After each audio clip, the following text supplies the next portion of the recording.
DWPR 1296 Dagupan DZTC 828 Tarlac DZLT 1188 Lucena DZYM 1539 Mindoro DWRL 1080 Legazpi DWRN 657 Naga DYRB 540 Cebu DYRL 1035 Bacolod DYRN 1134 Dumaguete DXCO 1044 Cagayan de Oro DXGS 765 General Santo DXOC 1494 Ozamis DXOW 981 Davao at Radio Pilipino Podcast Center Manila.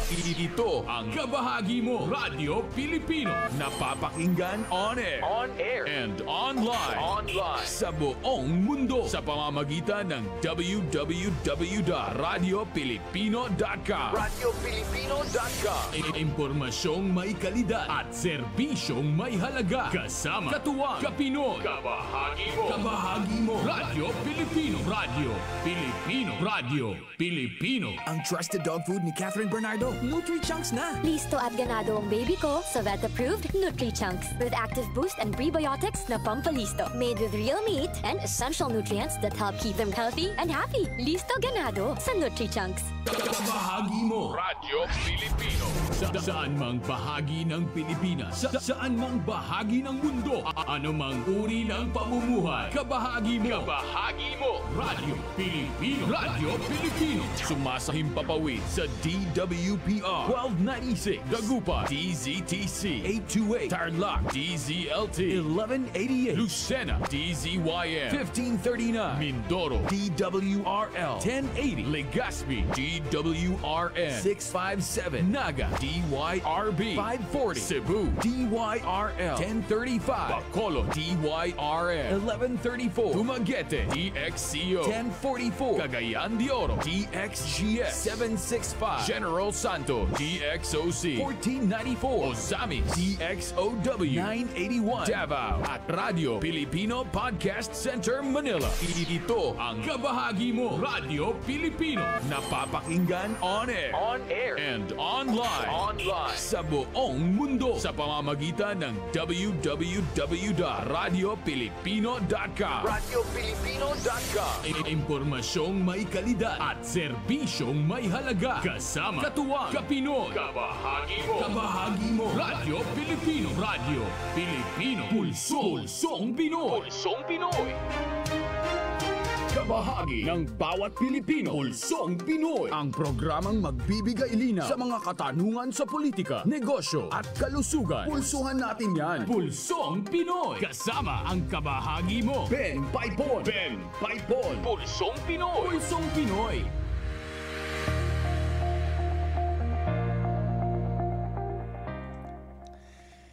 Philippines, good afternoon. Hi, Miss Universe. Magandang hapon po. And Pulsong Pinoy sa Radyo Pilipino, magandang hapon po sa buong bansa.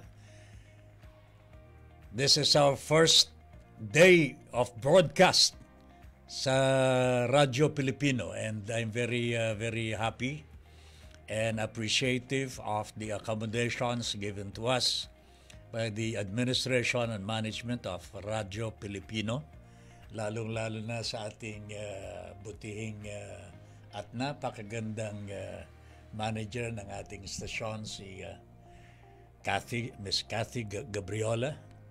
Hindi ko kilala ito nung araw pero ngayon kilala ko na, talagang napakaganda na pala. Kasama ho ang kanyang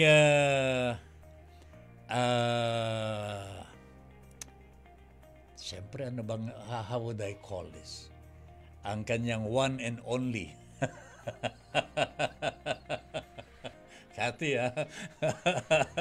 Jason, magandang hapon, Jason, and Cathy, good afternoon. At the same time po, mga kaibigan, I'd like to acknowledge our friends from the technical department. Ang technical manager po, si Ryan Pastores, magandang hapon. Ganon din po kay Engineer Dave Galapon. Good afternoon. Mga technicians po natin, Glenn Luterte, muntik nang naging Pangulong Duterte ho ito. Glenn Luterte, and Ram Malonzo. Ayan, mga kaibigan. At meron din po tayong production manager at the same time researcher, si Brian or Brie de la Cruz. Kami po, mga kaibigan, na makakasama po nyo sa loob ng isang oras dito po sa ating Radyo Pilipino Pulsong Pinoy. Why Pulsong Pinoy? Alam na po ninyo yan, mga kaibigan. We have to get the pulse of the people on the different issues na nangyayari po dito sa ating bansa. Napakarami po mga issues ngayon. But we will concentrate, focus on two issues today. Mga kaibigan, ang issue po ay itong plebisito sa Palawan. Tapos na rin po at mukhang may nanalo na. Mamaya meron tayong report, direct live and direct. Manggagaling po sa Palawan, no, mga kaibigan. Abangan ho ninyo at magre-report ang ating FM radio from Palawan. Pangalawa ho, mga kaibigan, we will have the spokesperson of the Philippine National Police, si General Eldebrande Osana, para dito po sa second wave ng COVID virus dito po sa ating bansa. Can you imagine ho, mga kaibigan? Records will show that we already have 621,498 COVID cases in the country today. And the latest, mga kaibigan, Presidential Spokesperson Harry Roque, tinamaan na po ng COVID virus. At also, Wilkins Villanueva of the PDEA has contracted the virus. Nauna na po sa kanila si Mr. Sinas. That's how serious COVID virus, COVID-19 is in the country today. We will have more on that sa pagpapatuloy po ng ating Pulsong Pinoy. Mga kaibigan, we have this report ready from Palawan. Si Papa Polo 1FM Palawan on the line. Magandang hapon, Papa Polo. Nagawa ng press conference yung araw March 12, 2021.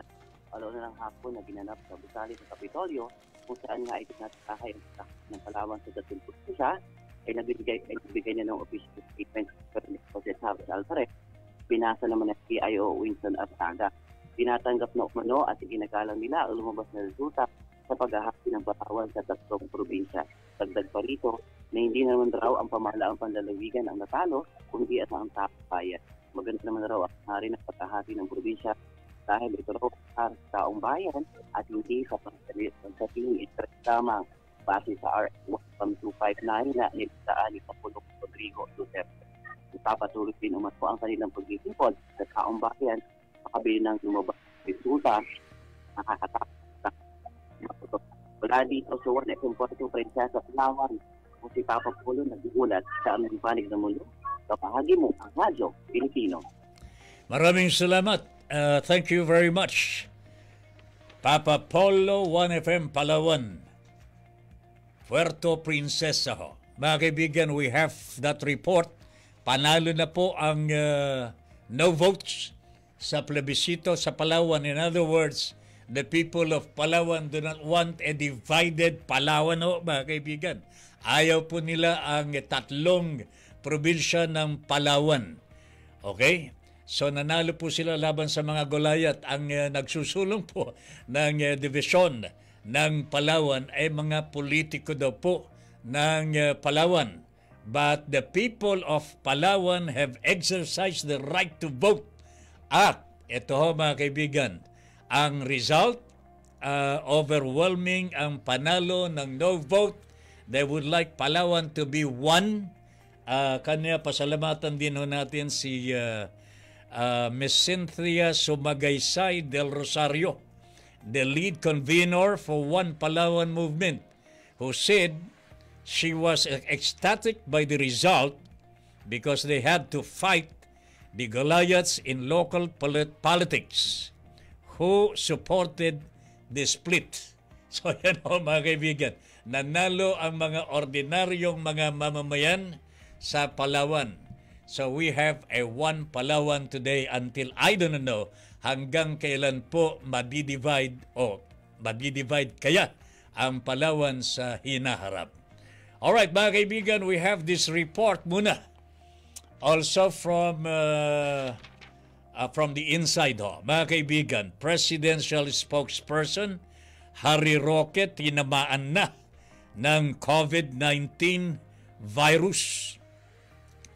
Nagpositibo sa virus si Presidential Spokesperson Harry Roque, ang tagapagsalita ni Pangulong Rodrigo Roa Duterte. Ayon kay Secretary Roque, nakuha niya ang result nito lamang Lunes ng umaga, this Monday ho, bago ang kanyang pagsama sa Pangulo mamamaya. Ibig sabihin nito mga kaibigan, hindi na po sasama si Mr. Roque sa Pangulo, kung hindi, mahahawaan po ang ating Pangulong Rodrigo Duterte. Delikado yan. Maituturing umanong asymptomatic o walang bakas ng kahit anong sintomas ng virus ang kalihim. Tiniyak naman ng kalihim na ipagpapatuloy niya ang pagbibigay ng impormasyon mula sa publiko kahit naka-isolate siya sa kanyang opisina. Samantala, wala kahit anong close contact ang kalihim sa Pangulo, kung kaya't hindi nababahala ang kalusugan ng Presidente ukol sa naging pahayag ng kalihim. Bukod pa rito, pumalo na sa higit 621,000 ang kasong COVID at tinamaan ng virus sa Pilipinas. At sa bilang ng namatay ay aabot na sa 13,000. Ito ay ayon sa Department of Health. Mga kaibigan, ang COVID virus dito po sa ating bansa ay pumalo na po sa second wave. This is no ordinary case anymore, mga kaibigan. Hindi po kailanman nagkaroon ng flattening of the curve, ika nga. In other words, ang Pilipinas po ay tuloy-tuloy ang pag-akyat ng bilang ng COVID cases until we reach the second wave. Diyos ko po mga kaibigan, kaunting ingat ho sa inyong paglalabas. Kung lalabas po tayo, isiguraduhin po na naka-face mask, naka-face shield, at ganoon din po, washing po ng hands natin. Kailangan may sabon. Kung hindi po sabon, at least meron po kayong alcohol. Ingatan lamang po ninyo na maghugas ng gasolina. Delikado yan. Alright mga kaibigan, mamaya po ng konti, makakausap din po natin ang spokesperson ng Philippine National Police tungkol sa gagawin nilang mga restrictions sa movement ng ating mga kababayan. Alam ninyo mga kaibigan, marami po ang naghihinakit sa pagiging pasaway natin mga Pilipino talaga mga kaibigan. Nagluwag ng kaunti, nakalimutan natin ang mga health protocols, and that is one of the reasons why etong COVID cases natin ay sumirit. Masyadong malaki na po ang bilang kanya ito nag-second wave na po tayo. Alright? Mga kaibigan, I think we have meron mo tayong mga paalala mula sa ating himpilan at pagkatapos tignan natin kung ready na po ang ating signal mula sa Philippine National Police. Sandali lamang po.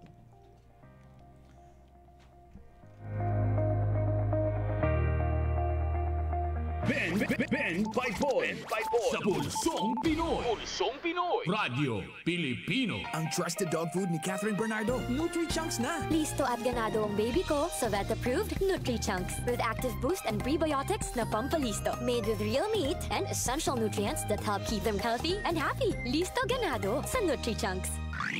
Business tips. Ang 4 na rason kung bakit ang isang nagnenegosyo ay kinakailangang magplano. Una, pinapakita ng isang plano ang kikitain ng iyong negosyo sa hinaharap. Pangalawa, pinapakita ng isang plano kung anong parte ng iyong negosyo ang pwedeng pagbutihin. Ikatlo, pinapakita ng isang plano sa mga pag-uutangan, bangko, NGOs, organisasyong pampinansyal at mga individual kung gaano kaganda ang kita ng isang negosyo sa hinaharap. At ika-4, pinapakita ng isang plano kung magkano ang kikitain at gagastusin ng iyong maliit na negosyo. Business Tips. Pulsong politika. Ano? Bakit? Kailan? Tungkol saan? Anong issue na naman yan? Pulsuhan na yan. Pulsong Politika. Pulsong politika. Nagbabalik si Ben Paipon sa Pulsong Pinoy.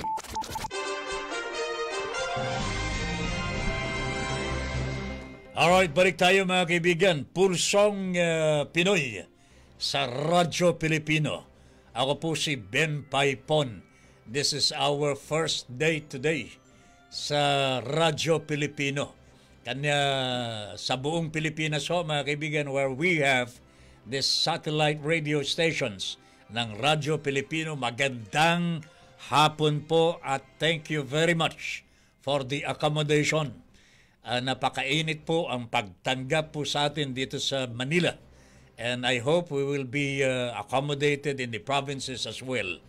So magandang hapon po at mag-antabay po kayo sapagkat marami po tayong mga pag-uusapan ngayong hapon dito po sa ating Pulsong Pinoy. And we encourage our listeners ho mga kaibigan wherever you are. Saan man po kayo naroroon to like our mag-like po kayo sa ating Facebook and YouTube dito po sa Pulsong Pinoy at pwede ho kayo mag-comment sa radiopilipino.com. Alright mga kaibigan, we have now on the line the spokesperson of the Philippine National Police at pag-uusapan po namin dito ang may kaugnayan sa gagawin ng pulisya tungkol po dito sa pagsugpo ng paglaganap ng COVID-19 virus. Mga kaibigan, General Osana is now on the line. General, magandang hapon po. General? General, all right.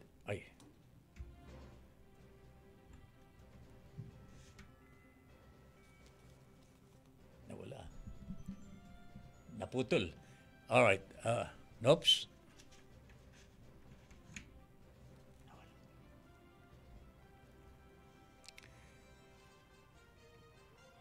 Mike, walang mic eh.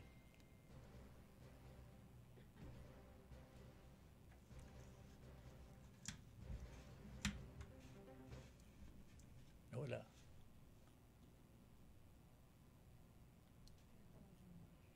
Hindi, nawala yung signal natin eh. Yung broadcast.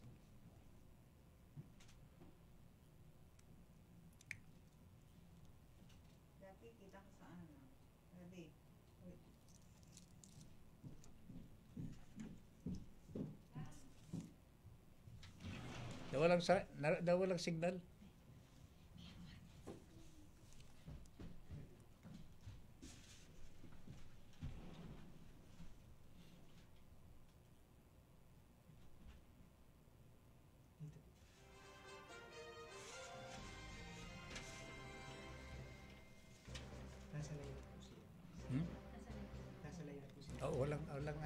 Walang mic.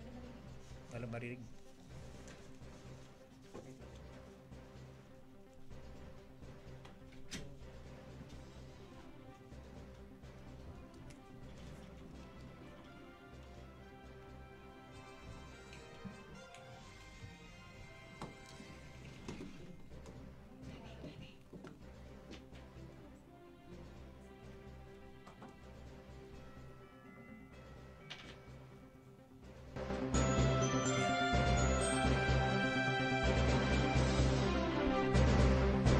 Alright, mga kaibigan, pasensya na ho kayo. Nagkaroon lamang po tayo ng konting interruption sa ating signal.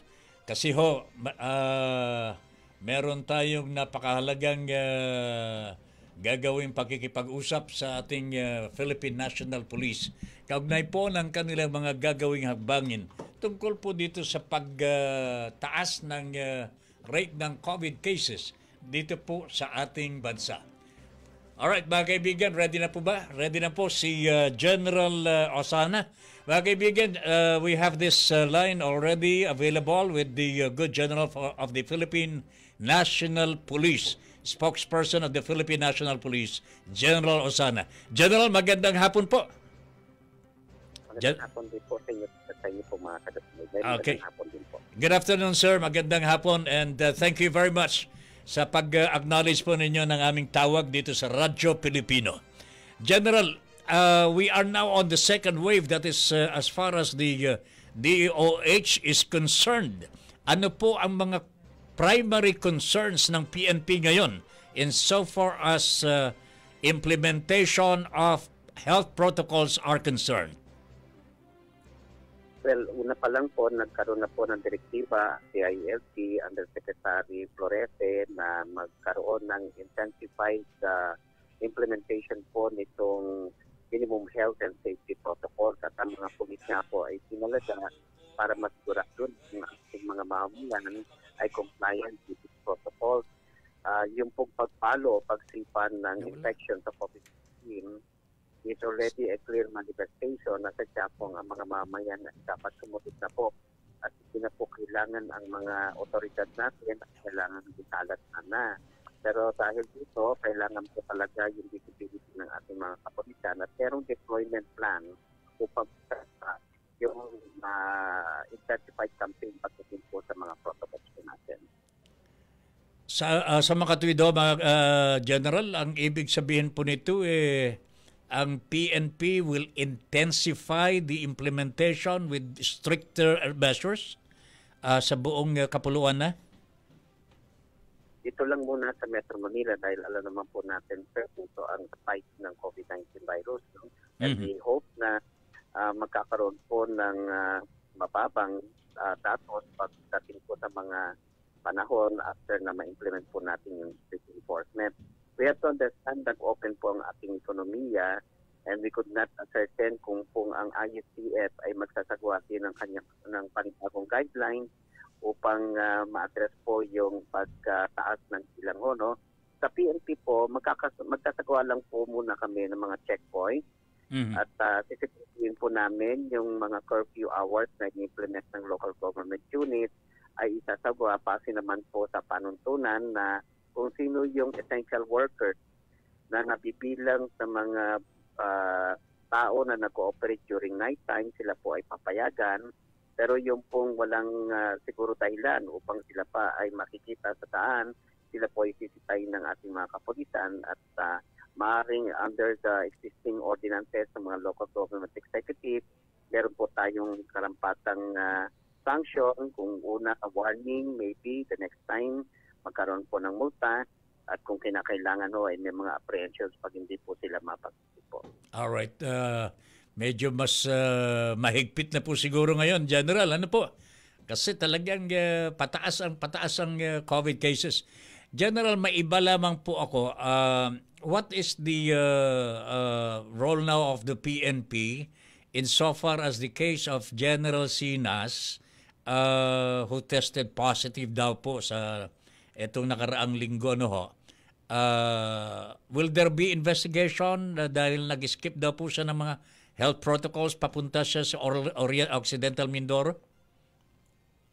Kung ang sinasabi po ng mga lokal doon po sa Mindoro ay hindi siya dumaan doon po sa panuntunan nila na siya ay dapat mag-submit doon po sa usual temperature test, pati yung mga kung siya po ay merong mga kasuotan na naayon sa minimum health and safety protocols. Naka-chatter po kasi siya noon. Apo. Dumiretso siya sa regional headquarters at bago pa man po ito nangyari, meron na po siyang swab test na nagsasabing siya po ay negative. At bukod po doon, nag-apply na rin po siya sa online ng registration mismo para siya ay malaman na parating siya doon sa Calapan Bukod po doon, meron pa siyang pinilapan through online pa rin na travel confirmation pass.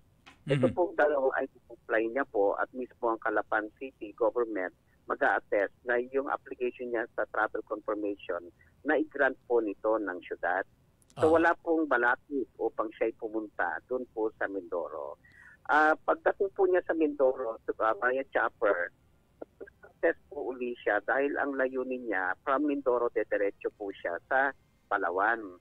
Yung test niya po bago siya punta sa regional headquarters, morning po yon, sometime lunch, mga lunch or a little after noon, nagkaroon po ng result at sinabi po siya po ay positive. So yun yung March 11, napuntaan na po siya sa Mindoro, ang nagsabing positive siya. Kaya nag-decide na siya na bumalik na lang po ng Manila instead of getting straight to Palawan. Ayan. So wala pong investigation po. So there is no escaping of the regulations. Ika nga. Opo, at kung tutuusin po ang ating Chief PNP, napaka-compliant niya po sa usapin ng minimum health and safety protocols. Marami lang po ng mga ibang opisyalo natin na nagbibigay ng pananalita na hindi po siguro bine-verify kung paano po siya mag-comply sa mga requirements. Sana po iwasan na lang po natin ng mga speculation at saka mga conjectures, lalo na mga statement na hindi po naayon sa actual na nangyari po. So there is no more need for any investigation against the good general, General Sana? No need po sir, dahil ang compliance kasi depende naman sa yung panuntunan ng local government. And incidentally, merong panuntunan din ang DILG at ng mga opisyal ngayon ng gobyerno at this point, hindi na kailangan dumanta sa mga strict protocols dahil sila po ay nagsasagawa ng mga official functions one after another. Ito po ay sa DILG mismo. And yet ang ating PNP ay nag-comply pa rin ng mga requirements na naayon po sa protocol doon po sa pupuntahan niya po. All right. Does that mean, General, na yung mga local officials who should be implementing the rules exempted na ho sila sa mga mga requisites na nababagay po sa mga ordinaryo mga mamamayan? Ibig sabihin, ganun na po ba?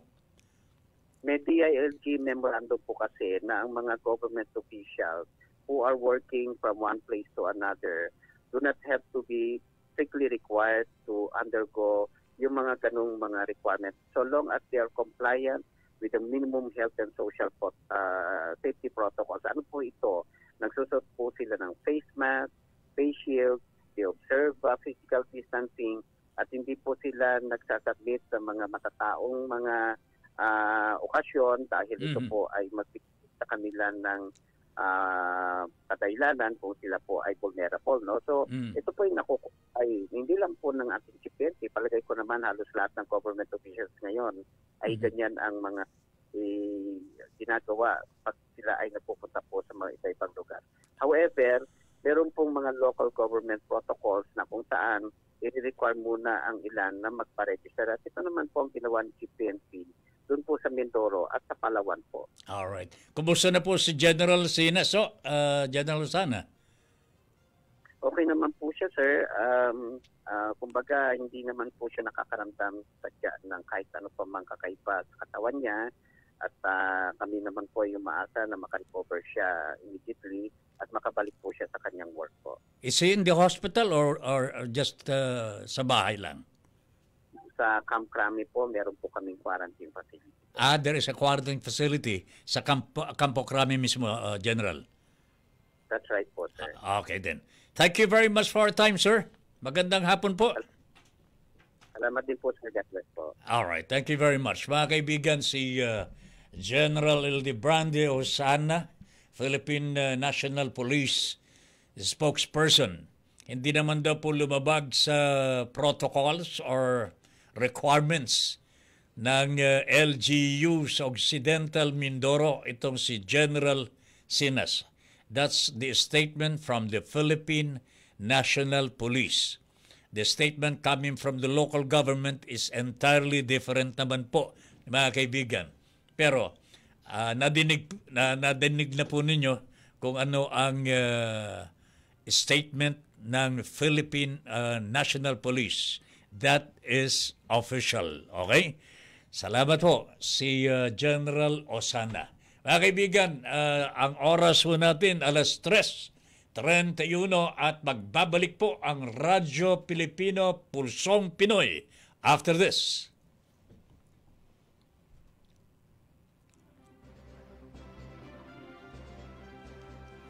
Pulsong Politika.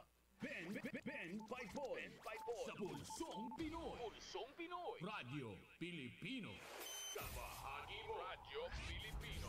Impormasyong may kalidad. Serbisyong may halaga. Saan mang bahagi ng Pilipinas. On air. Saan mang bahagi ng mundo. Online.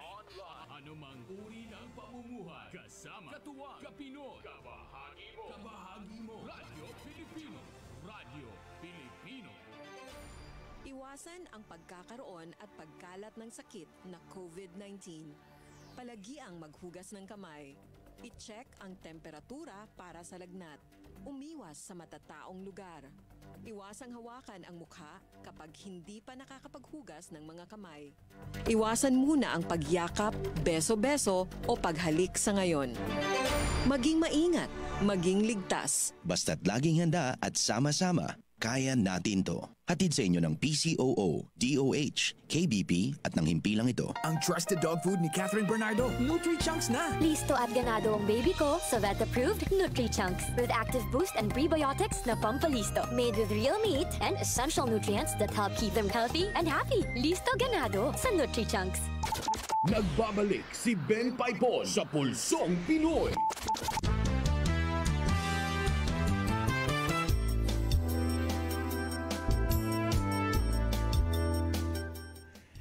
Alright, balik tayo mga kaibigan sa ating Pulsong Pinoy dito po sa Radyo Pilipino. Magandang hapon po sa inyong lahat. Alas 3:33 na po ang oras po natin sa buong kapuluan. Ayan, medyo naninibago pa ho tayo dito sa ating bagong tahanan. Pasensya na ho kayo mga kaibigan, kanina medyo merong mga interruptions. Pero hindi naman po masama dahil bagong salta ho si Ben Paipon. Pasensya na ho kayo, matututunan din ho natin ito, mga kaibigan. As a matter of fact, kamukhang-kamukha ng ating consul dito, yung consul ho namin dun sa kabila. So, anyway, mga kaibigan, tuloy po tayo sa ating Pulsong Pinoy. I would like to encourage our people, wherever you are in the Philippines, kung meron po kayong mga comments or reactions sa mga pag-uusapan natin, maybe not today, but succeeding days, mga kaibigan, dito po sa ating Pulsong Pinoy. Please, mag-comment po kayo sa ating Facebook Live, radiopilipino.com. Yan po ang ating Facebook Live. At the same time, YouTube mga kaibigan. Mahalaga na malaman po natin ang pulso ng taong bayan because this actually is the purpose of this program. Malaman po ang damdamin ng taong bayan sa mga pangyayari sa ating lipunan, sa ating gobyerno at sa ating buhay. Katulad po nito mga kaibigan, there are instances na hindi po natin maintindihan kung ano ang nangyayari sa buhay po natin. Bakit po dumarami ang mga patayan mga kaibigan? Ano po? Bakit po yung nangyari po dito sa Bloody Sunday dyan sa Calabarzon and other areas like Rizal and Batangas? Bakit po maraming mga namatay daw dito mga kaibigan? At ang sabi po ng Philippine National Police ay nanlaban daw po ang mga ere. Masama ho ito mga kaibigan kung hindi natin bibigyan ng pansin, lalong-lalo na ang taong bayan hindi nila maintindihan. Ito po ba ay bahagi po ng sistema ng pinaiiral ng ating pamahalaan? Pero kaugnay po ng pagpatay po dito sa mayor ng Calbayog City Hall, mga kaibigan. Alam po ba ninyo, may mga bagong mga pangyayari ho dito, katulad po ng intelligence officer ng Calbayog City Hall mismo, mga kaibigan. Sibak na ho, nasibak po ang intelligence officer ng Calbayog City. Ang police chief also of Calbayog City ho, mga kaibigan, ay nasibak ng magkapwesto naman po itong pansamantalang humalili kay General Sina, si General Guillermo Eleazar. So mga kaibigan, there are new developments in Calbayog City. Ganon din po dito sa Calabarzon killing. So mga kaibigan, malalaman po natin ang mga developments sa pagdaan po ng mga araw pa. Abangan na lamang po ninyo, mga kaibigan. In the meantime, makikinig ho tayo sa report, more news items from our provincial stations, so mga kaibigan. Ready na ho ang ating DWPR, Glenn Ordinario Dagupan, para sa kanilang report. Glenn, magandang hapon. Ready na ho ang ating DWPR, Glenn Ordinario Dagupan, para sa kanilang report. Glenn, magandang hapon. Yes, magandang hapon, Tata Ben. Kinilala ng DOH Secretary Francisco Duque III ang Dagupan ng Dagupan City sa bahagi ng Luzon na siyang kauna-unahang lokal na pamahalaan na naglungsad ng COVID-19 non-vaccination or non-hospital-based vaccination. Ito ay matapos na personal na nagtungo ang kinatuan ng naturang kagawaran sa lungsod ng Dagupan upang masuri ang progreso ng nagpapatuloy na COVID-19 vaccination para sa mga medical frontliners sa lungsod. Sa bahagi ng kanyang pahayag ay kinumintahan nito ang pagsasagawa ng vaccination sa People Astrodome kung saan kayang bakunahan ang nasa 400 pasyente kada araw. Kaugnay nito, hinimok ni Duque ang iba pang lugar sa buong bansa na gayahin ang best practices ng syudad nang sa gayon umano ay hindi nagkukumpulan ang mga babakunahan sa hospital. Mula dito sa DWPR Radio Pilipino Dagupan City, Pangasinan, para sa programang Pulsong Pinoy, ako si Glenn Ordinario, saan man panig ng mundo, kabahagi mo, Radyo Pilipino.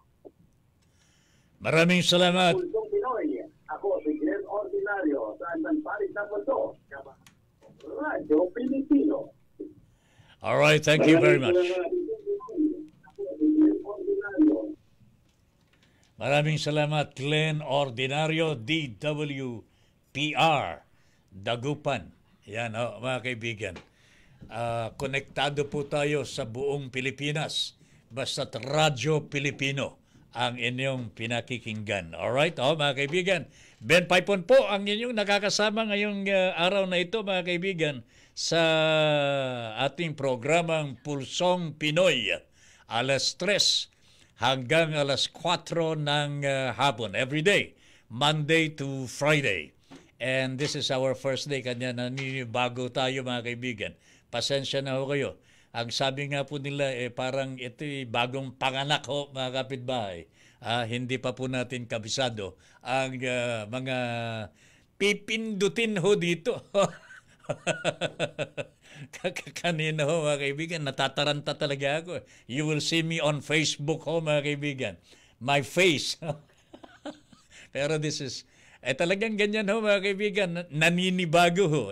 Pero darating po ang panahon, pag medyo masasanayan na ho natin ito, makikita ho ninyo ang mga pagbabago na nararapat lamang po sa ating programa, Pulsong Pinoy sa Radyo Pilipino. Alright, mga kaibigan, nakalulungkot naman ho ito sapagkat, you know what, we are now sa second wave. Sabi nga po, pumalo na ho tayo sa second wave ng COVID-19 virus. At isa sa mga napabilang po sa bagong kaso ng COVID virus dito po sa ating bansa ay itong si Presidential Spokesperson Harry Roque. tinamaan na rin po ng COVID-19 virus. Pero ang sabi po ni Mr. Roque ho, mga kaibigan, magpapatuloy naman po siya sa kanyang pagiging spokesperson at wala naman pong utos o kautusan mula sa palasyo kung siya po ay magpapahinga muna temporarily or what. Ay, hindi naman po yata ma-hospital sapagkat eto naman po si Mr. Harry Roque po asymptomatic daw ho, mga kaibigan. Alright ho, mga kaibigan, ang Radyo Pilipino ay kabahagi mo. Ayan, sa buong mundo. Alright ho, mga kaibigan. Tuloy tayo ho, mga kaibigan. Ano? Aside from Mr. Harry Roque, napabilang din po ho, mga kaibigan, sa mga biktima ng COVID-19 virus. Etong hepe ng Presidential Drugs Enforcement Agency. Mga kaibigan, ito si Mr. Wilkins Villanueva. Pero pasalamat ho tayo, mga kaibigan, sapagkat hindi naman po malala ang kanilang mga karamdaman. Kanya kung po pwede lamang, ipagdasal din natin sila na hindi naman po lalala ang kanilang mga karamdaman. Ganon din po kay Mr. Debold Sinaso, mga kaibigan. Talagang naninindigan po ang Philippine National Police na wala pong nilabag na requirements or health protocols ang PNP chief sa kanyang pagpunta sa Occidental Mindoro. Bagamat nakapagsalita po kaagad ang Occidental Mindoro na mukhang may nalabag po sa mga reglamento po ng LGU. Itong si PNP Chief Debold Sinas. Saglit lamang ho, mga kapitbahay, mga kabahagi.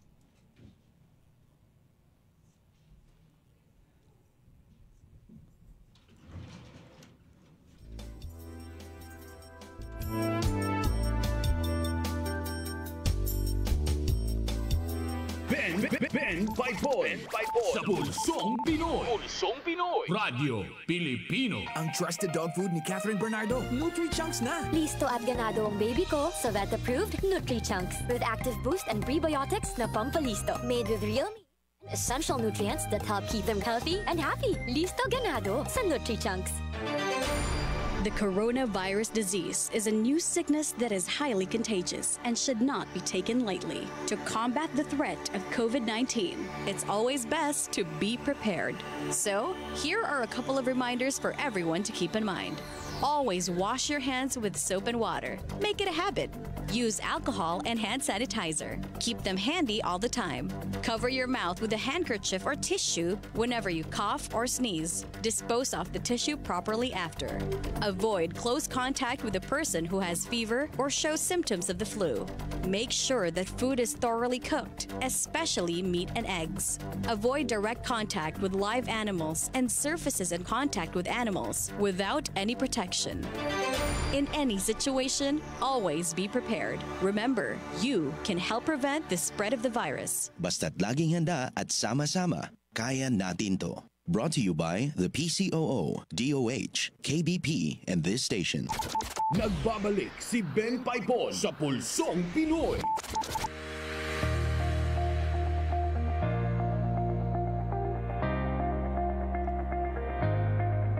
Alright, balik tayo ho, mga kaibigan, sa ating Pulsong Pinoy sa Radyo Pilipino. Kabahagi mo sa buong mundo.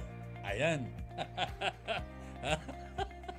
Kabahagi mo sa buong mundo. Ako po si Ben Paipon. At ngayon po, mga kaibigan, tignan po natin itong curfew sa buong Metro Manila. Today, Monday, Metro Manila is under curfew from 10 o'clock in the evening. Alas 10 po ng gabi hanggang alas 5 ng hapon. Alas 5 ng umaga. Naku, Panginoon ko po, ba't naman tayo napupunta sa hapon, ano ha? Hindi, tinitignan ko lang kung gising pa ho kayo. Baka naman ho, nauna kayo natutulog na ho kaysa sa akin.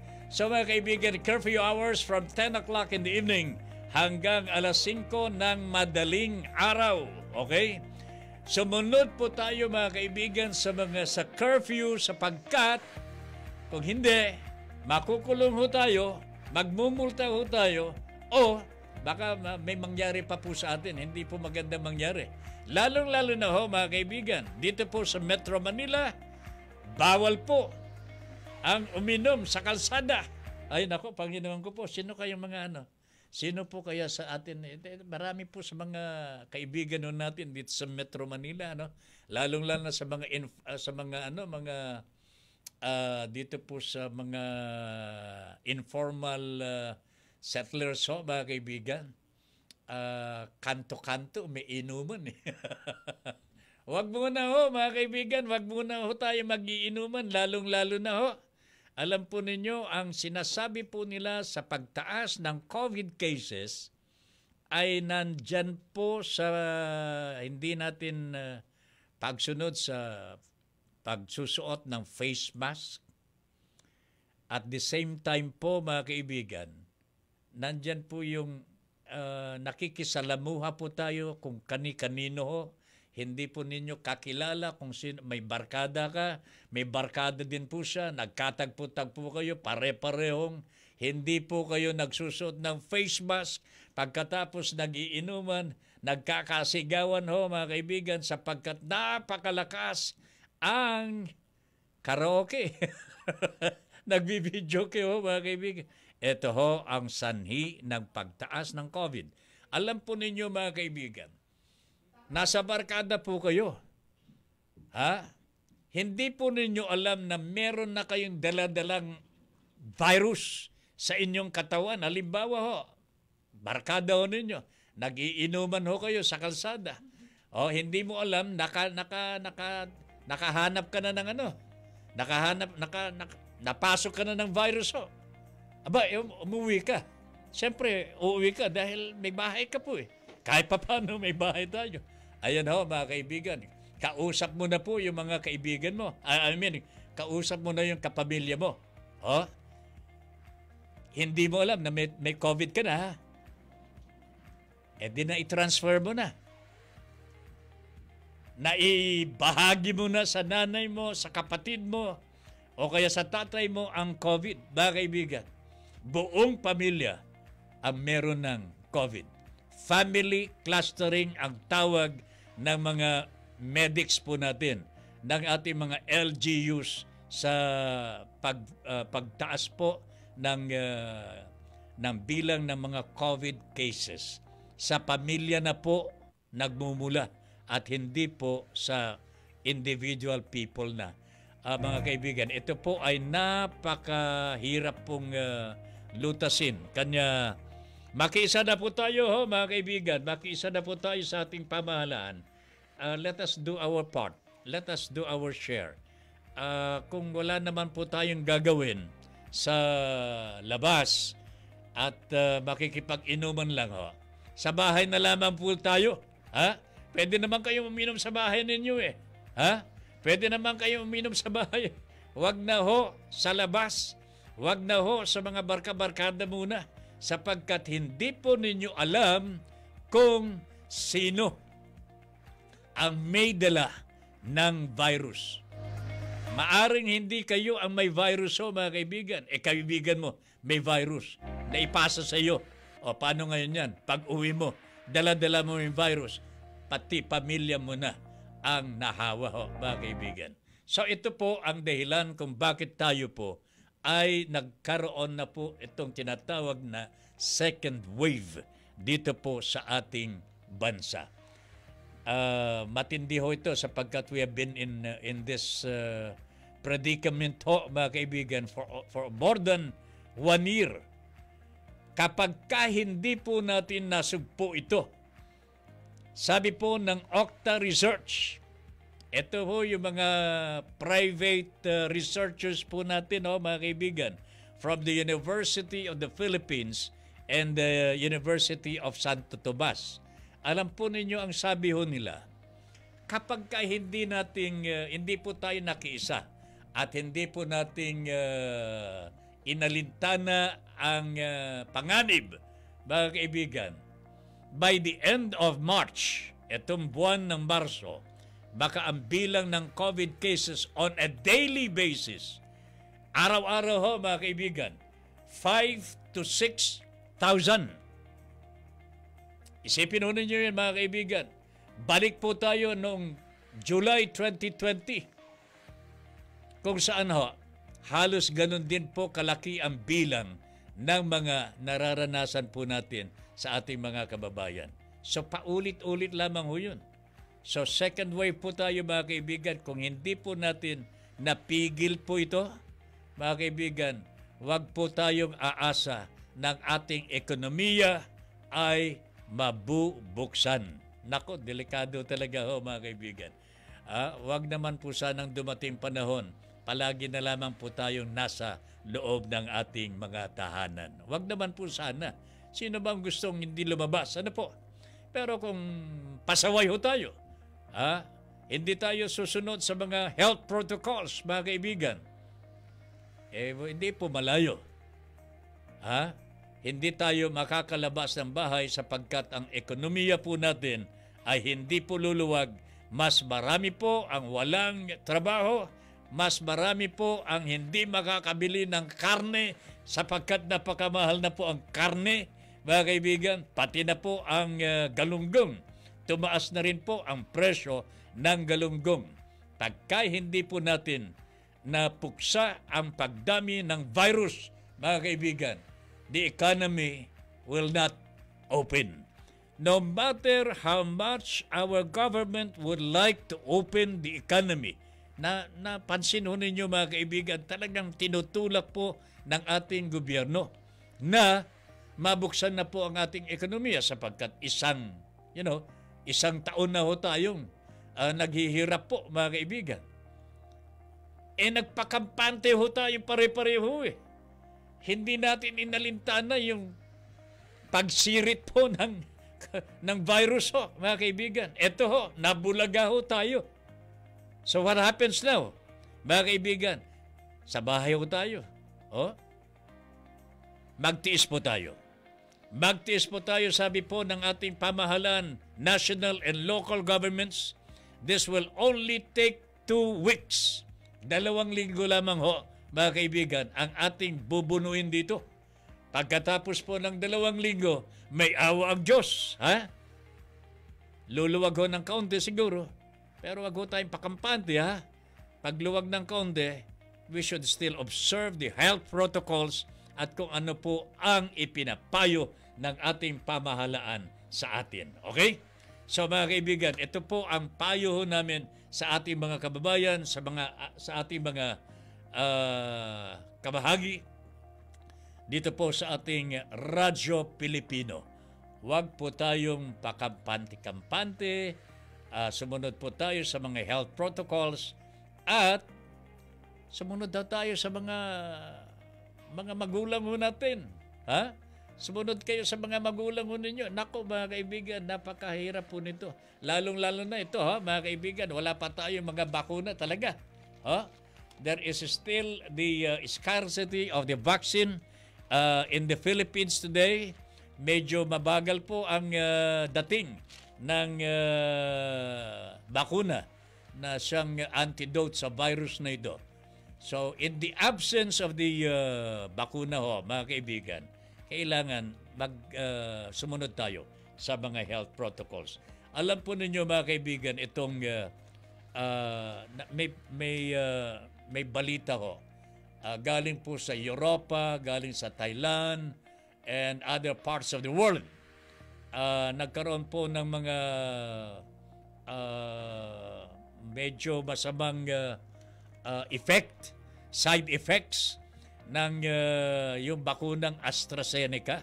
Ito pa naman ang inaasahan nating darating dito sa ating bansa. katuwang ho ng Sinovac ng China. AstraZeneca ang inaasahan po ng bansang Pilipinas bago dumating ang Pfizer at iba pang mga bakuna ng mundo. Mga kaibigan, alam po ba ninyo na itong AstraZeneca, meron pong sinabi ang World Health Organization, mga kaibigan. WHO says they are investigating dahil meron daw pong mga blood clots as side effect ng AstraZeneca. Pero ang sabi ng WHO, ang sabi po ng WHO na ni-re-echo ni Mr. Concepcion ng Go Negosyo, the lead private sector already paid for 17 million doses of the vaccine, said there is no indication that AstraZeneca caused the blood clot. Wala pa pong ebidensya, wala po silang nakikitang dahilan na sa AstraZeneca nagmula po ang tinatawag na blood clots na nakita po sa mga pasyente at meron pang mga namatay sa bansang Europa. Alright, mga kaibigan, several European countries already postponed the use of AstraZeneca as a precautionary measure. Thailand has also done the same. So mga kaibigan, ito po ang bagong development as far as the vaccine AstraZeneca is concerned. Mga kaibigan, medyo etong panawagan ho natin, sundan po natin sana. And wag ho tayo masyadong pasaway sapagkat lalo lamang pong dadami ang bilang ng virus dito sa ating bansa kung pakapante-kampante ho tayo. We rely on the vaccine as the antidote to the virus. Pero kung hindi pa dumarating, kailangan po ng masusing pag-iingat mula sa ating pong mga mamamayan. And this we ask our people, ang ating mga kaibigan, kapamilya, kabahagi, mga kaibigan, kailangan makiisa po tayo sa ating pamahalaan para makapagluwag naman ho tayo. Mahirap po itong nakatali ho tayo sa loob ng tahanan natin. Wala tayong paraan para lumabas. Nakapinid ang pinto natin, mga kaibigan. So, magbabalik po kami bukas, mga kaibigan, for more of the same. At titignan po natin mas maraming issues ang ating tatalakayin dito po sa ating Pulsong Pinoy Radyo Pilipino. Magandang hapon po sa inyong lahat. Ako po si Ben Paipon, nagsasabing thank you very much for allowing us into your homes and for giving us the privilege to be of service to you. Good afternoon, everybody.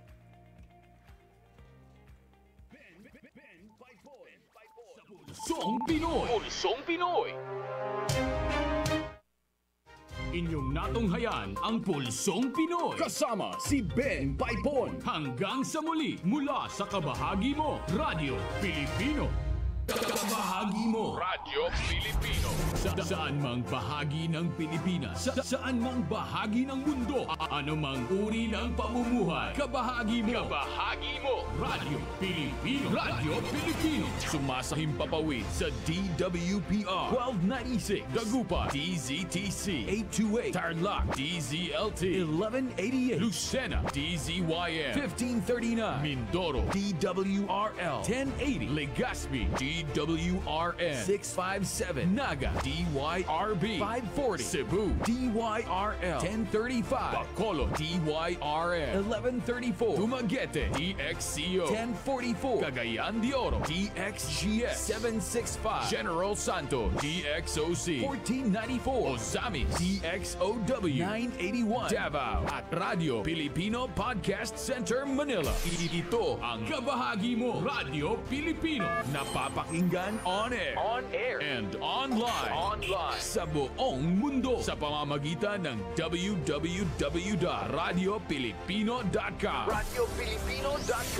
Impormasyong may kalidad at serbisyong may kasama, katuwang, kapinoy, kabahagi mo, Radyo Pilipino, Radyo Pilipino, Radyo Pilipino.